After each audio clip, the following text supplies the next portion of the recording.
지구 한편에서는 몇백 년 만의 가뭄, 동시에 반대편 어딘가에는 홍수, 혹은 최악의 산불, 기후변화로 인한 재난의 소식이 자주 들려옵니다. 기후변화에 의한 위기에 대응하기 위해 1992년 브라질 리우 환경개발회의에서 UN 기후변화협약 UNFCCC가 만들어졌습니다. 이후 매년 당사국 총회를 열어 전 세계가 함께 기후변화 문제를 논의해왔습니다. 그리고 2015년 파리에서 열린 제21차 UN 기후변화협약 당사국 총회 COP21에서 파리협정이 채택되었습니다. 파리협정은 산업화 이전과 대비하여 지구 평균 기온이 1.5도씨 이상 상승하는 것을 막기 위해 국가들이 온실가스 감축 목표 NDC를 스스로 설정하여 5년마다 온실가스 감축 현황을 점검하고 목표를 상향하기로 합의한 내용을 담고 있습니다. 그런데 지구 평균 기온 1.5도씨 상승 억제, 국가 온실가스 감축 목표, 이런 결정들을 위한 과학적 근거가 필요하지 않았을까요? 파리 협정의 결과에는 IPCC 제5차 평가 보고서가 결정적인 역할을 하였습니다. 기후변화에 관한 정부 간 협의체 IPCC는 기후변화에 관한 과학적 규명을 위해 세계기상기구와 UN 환경계획이 1988년 공동으로 설립한 국제기구입니다. IPCC에서는 기후변화에 관한 최신 연구 결과를 전 세계 과학자들이 정리하여 5에서 7년마다 평가보고서를 발간합니다. IPCC 보고서는 제1차 보고서부터 현재 제6차 보고서에 이르기까지 기후변화의 과학적 사실을 확인하고 기후변화의 현황과 미래를 전망함으로써 전 세계 기후 정책의 과학적 근거를 제공하는 데 기여해왔습니다. 우리나라는 1993년 12월 47번째 회원국으로 IPCC에 가입하였고, 기상청은 IPCC 주관 부처로서 IPCC 국내 대응협의회를 운영하며 IPCC 제6차 평가보고서 작성에도 참여하였습니다. 이런 IPCC 평가보고서를 작성하는 도구가 있을 텐데요. 바로 기후변화 시나리오입니다. 이미 정해져서 바뀌지 않는 과거와 달리 미래는 인간의 온실가스 배출이나 탄소 중립 노력에 따라 여러 가지 가능한 미래가 존재할 수 있습니다. 기후변화 시나리오는 온실가스, 에어로졸, 토지 이용 변화 등의 인위적인 원인으로 발생한 복사강제력 변화를 지구 시스템 모델에 적용하여 산출한 미래 기후변화에 대한 기온, 강수량 등의 전망 정보를 말합니다. 먼저 궁금한 것들부터 하나하나 알아볼까요? 태양에서 지구로 들어오는 에너지와 지구에서 우주로 나가는 에너지의 균형이 깨지면 지구의 온도가 변하게 됩니다. 이 균형을 얼마나, 어떤 방향으로 바꾸느냐를 수치로 표현한 것이 복사강제력입니다. 이산화탄소, 메탄과 같은 온실가스의 증가는 양의 복사강제력에 해당합니다. 양의 복사강제력은 지구의 온도를 높아지게 합니다. 에어로졸이나 구름의 증가는 음의 복사강제력에 해당합니다. 음의 복사강제력은 지구의 온도를 낮아지게 합니다. 다음은 지구 시스템 모델에 대해 알아보겠습니다. 지구는 바다, 대기, 얼음, 땅, 동식물들이 서로 유기적으로 영향을 주고받는 시스템으로 이루어져 있습니다. 지구 시스템의 복잡한 상호작용을 물리, 역학적 방정식으로 단순화하여 계산하고 기후와 환경 변화를 예측하는 수치 시뮬레이션이 바로 지구 시스템 모델입니다. 기후변화는 단순히 온실가스 배출로 인한 온도 상승만으로는 설명되지 않습니다. 탄소 흡수량, 빙하의 알베도 변화, 에어로졸 효과, 생태계 반응 등이 복합적으로 작용하여 기후 시스템이 예상보다 더 빠르거나 느리게 반응할 수 있기 때문입니다. 지구 시스템 모델은 이런 피드백 요소들을 고려하여 계산합니다. 이제 기후변화 시나리오에 필요한 자료들을 살펴보겠습니다. 기후변화 시나리오에 사용되는 자료에는 먼저 인구 증가율, GDP 성장률 등과 같은 사회경제 자료들이 필요합니다. 그리고 온도, 강수량, 식생 분포 변화 같은 지구 시스템 자료와 국가 온실가스 감축 목표, 재생에너지 확대 목표 등과 같은 정책 기술 변화 자료를 입력합니다.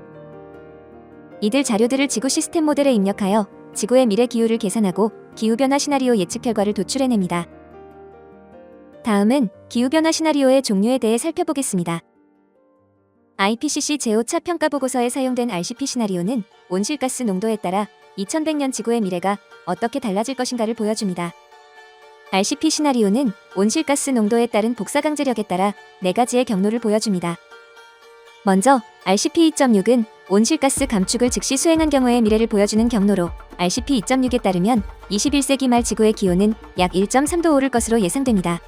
21세기 말 이산화탄소 농도가 538ppm일 때를 가정한 RCP 4.5에서는 전 지구 평균 기온이 2.4도 상승할 것으로 예측하였고, 온실가스 저감 정책이 조금 실현되는 경우인 RCP 6.0의 경우에는 2.7도 상승을 예상하였습니다.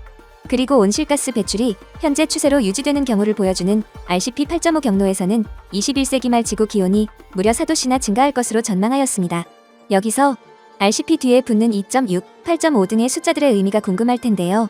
태양 복사 에너지 중에서 지구가 흡수하는 에너지는 1제곱미터당 238W입니다. RCP 뒤에 오는 숫자들은 이 238W의 온실가스로 인한 추가적인 지구의 흡수 에너지량을 말합니다. 예를 들어 RCP 8.5의 경우 21세기 말 이산화탄소 농도는 936ppm이 되고, 지구는 단위 면적당 8.5W의 에너지를 추가로 흡수한다는 것을 의미합니다. 다음으로 IPCC 제6차 평가보고서에 사용된 SSP 시나리오는 2100년 기준의 복사강제력 정도와 함께 미래 사회경제 변화에 대한 기후변화 적응 및 완화 노력을 고려한 5가지 경로를 보여줍니다. SSP 시나리오는 기후변화 대비 수준에 따른 인구, 경제, 토지 이용, 에너지 사용 등의 미래 사회경제 시스템 변화를 보여주는 5가지 경로의 RCP 시나리오의 복사강제력을 적용한 것입니다. SSP1에서 SSP5까지 5가지 경로의 내용을 살펴보기에 앞서 완화와 적응의 개념을 알아보겠습니다. 먼저 기후변화 시나리오에서 완화란 재생에너지 사용 확대, 탄소 포집 저장 기술 개발 등 온실가스 배출량을 저감하는 것을 의미합니다. 그리고 적응은 해수면 상승을 대비한 방파제 건설, 무더위 쉼터 설치 등 변화하는 기후 환경에 대비하는 것을 말합니다. SSP1은 사회 불균등이 작고 친환경 기술이 빠른 속도로 발달하여 이런 기후변화에 대한 완화 적응 능력이 모두 높은 사회 구조를 말합니다. SSP3에 해당하는 불균형 성장 경로는 급속한 인구 증가와 느린 기술 개발로 기후변화 완화 능력이 낮으며, 불균등이 큰 사회 구조로 인해 기후변화 적응 능력 또한 취약한 경우입니다. 그리고 SSP2에서는 기후변화 완화 및 적응 능력이 SSP1과 SSP3의 중간 단계에 해당하는 중도 성장 경로를 보여줍니다. 다음으로 SSP4는 온실가스 주요 배출 지역에서 저탄소 에너지 사용으로 기후변화 완화 능력이 높은 반면 사회적 불균등이 커 기후변화에 대한 적응이 취약한 고립지역이 발생하는 양극화 성장 경로입니다. 마지막으로 SSP5 시나리오는 화석연료 기반의 빠른 경제 개발로 기후변화에 대한 적응 능력이 높지만 온실가스 저감 정책의 부재로 완화 능력이 낮은 고속 성장 경로입니다. 이들 5가지 사회경제 경로에 복사강제력이 더해진 여러 시나리오들 중에서 IPCC 제6차 평가보고서의 표준 온실가스 경로는 다음 4종류입니다. 여기서 SSP 뒤에 있는 첫 번째 숫자는 기후변화에 대한 적응 및 완화를 위한 사회경제적 노력을 나타내며, 두 번째 숫자는 2100년 기준의 복사강제력을 나타냅니다. 여기서 특히 SSP1 2.6 시나리오를 저탄소 시나리오, SSP5 8.5 시나리오를 고탄소 시나리오라고 부릅니다. 그러면 기후변화 시나리오를 통해 예측된 미래 기후변화 전망 정보는 어떤 것들이 있을까요? SSP 시나리오에 의하면 21세기 후반 우리나라의 연평균 기온은 온실가스 배출 정도에 따라 현재보다 2.3도에서 6.3도 상승할 것으로 전망됩니다. 기온 상승폭은 모든 시나리오에서 21세기 전반까지 비슷하지만 고탄소 시나리오에서는 21세기 중반기부터 급격하게 상승할 것으로 예측하고 있습니다. 이런 기온 상승으로 인한 미래 우리나라의 극한고온 현상들도 모든 시나리오에서 현재보다 증가하는 것을 보여주지만, 특히 고탄소 시나리오에서 증가 추세가 뚜렷한 것을 확인할 수 있습니다. 이렇게 증가하는 고온 현상 일수를 보며 계속 더워지고 있는 우리나라 날씨에 대해 우려하지 않을 수가 없는데요. 고탄소 시나리오에 따르면 아열대 기후형의 경계가 점차 북상하여 21세기 후반에는 강원도와 고도가 높은 산악지역을 제외한 전국의 92.6%가 아열대 기후지역이 될 것으로 전망합니다. 지금까지 기후변화 시나리오에 대해 간략하게 알아보았는데요. 기후변화 시나리오를 통해 수치로 계산된 미래 기후전망 결과들을 바탕으로 각 나라의 정부와 여러 행정기관에서 기후 정책을 세우고 기후변화 대응 계획을 수립하고 있습니다. 혹시 기후변화 시나리오에 대해 더 자세히 알아보고 싶으시다면 기상청 기후정보 포털을 검색해서 들어가 봅시다. 메뉴에서 국가 기후변화 표준 시나리오 탭을 선택하면 다음과 같이 기후변화 시나리오에 대한 다양한 정보와 기능들을 확인할 수 있습니다.